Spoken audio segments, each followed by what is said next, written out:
ప్రతి గవర్నమెంట్ వచ్చిన తర్వాత ప్రతి వాళ్ళకి ఎలక్షన్స్లో వాళ్ళకి ప్రతి వాడికి 10,000 ఇచ్చేస్తారు.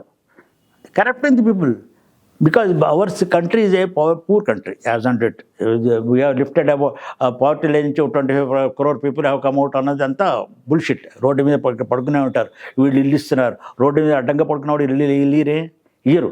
బికాజ్ ఇల్లీటర్లు కూడా కింద పైన పడతారు ఏదో ఉట్టిగా. లేకపోతే 12 ఏళ్ల క్రితం ఎవరు టీఆర్ఎస్ పార్టీ ఉన్నప్పుడు మున్సిపల్ మినిస్టర్ ఎవరు అన్నాడు, 10 లక్షలు ఇస్తారు ఇల్లు అండి, ఫ్రీగా ఇచ్చేస్తున్నాం మేము, ఎవరన్నా లంచం పడితే మాకు చెప్పండి అన్నాడు. వాళ్ళు ఒక్కడికి ఇవ్వలేదు, అది వేరే విషయం. కారణాలు ఏందో దానికి ప్రూఫ్ లేదు కాబట్టి I should not speak. But why ఎందుకు వెళ్ళేదో వీళ్ళ మీ అపోజిషన్ వాళ్ళకి తెలుసు, అప్పుడు అపోజిషన్ వాళ్ళకి తెలుసు. ఎవరు మాట్లాడరు, అందరూ తేలుకుంటుంది దొంగలే, ఎవ్వరు మాట్లాడరు. ఇప్పుడు వీడు వచ్చి అమ్మేస్తాను అంటాడు. ఎట్లా అమ్మేస్తాను, టేరస్తుంది మాట్లాడు. ఇల్లు కట్టాడు, I think he is giving the land houses. ఇప్పుడు 1 lakh హౌసెస్ డిస్ట్రిబ్యూట్ చేస్తున్నారు ఎవరో పొంగులేటి, ఆయన పేరు పూర్తిగా రెడ్డి గారు. ఆయన కూడా ఆయన తర్వాత ఎవరు ఇంకో ఆయన ఉన్నారు, ఇంకో పొన్నం ప్రభాకర్ గారు, ఆయన కూడా ఇచ్చాడు. Distribute lands. ఓకే, ఇల్లు కట్టి ఇస్తున్నారు, బాగానే ఉంది. ఇల్లు కట్టి ఇస్తున్నారు వాళ్ళు, they are not wasting the money. But TRS గవర్నమెంట్లో కొన్ని లక్షలు ఇల్లు కట్టారు. మరి ఆ ఇల్లు ఎవరికి ఇచ్చినట్టు, ఎంతమందికి ఇచ్చినట్టు దాఖలాలు లేవు. Public money, they are spending money. ఎక్కడొక్కడ కడతారు వాళ్ళకి. పక్క స్టేట్స్లో దాదాపు 3 స్టేట్స్లో ఏదో ఎలక్షన్ జరుగుతాయి. అవును, ఎలక్షన్ పక్క స్టేట్ తమిళనాడులో ఏంటంటే ఒకలేమో కూపన్స్ ఇస్తామని, ఇంకోటి ఇస్తామని. అవును.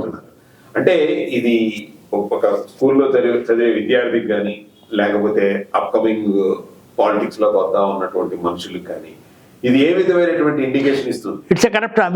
అవినీతిని ప్రజల్లో వ్యాపింప చేస్తున్నారు. They are make it legal. They are illegal, they are making it legal. అంతకన్నా ఇంక చేయగలిగింది ఏం లేదు. దీన్ని మార్చాలంటే యథా రాజా తథా ప్రజ.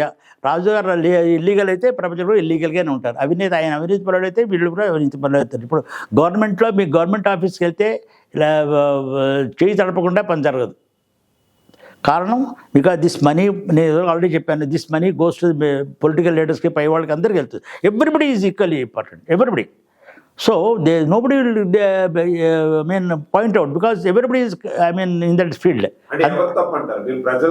పాలకులు పబ్లిక్లో ఏంటంటే ఎమ్మెల్యే ఉన్నారనుకోండి, ఎమ్మెల్యే ఈ can always pull up the government officer. అది కాదు రైట్ అంటే టు డూ సంథింగ్.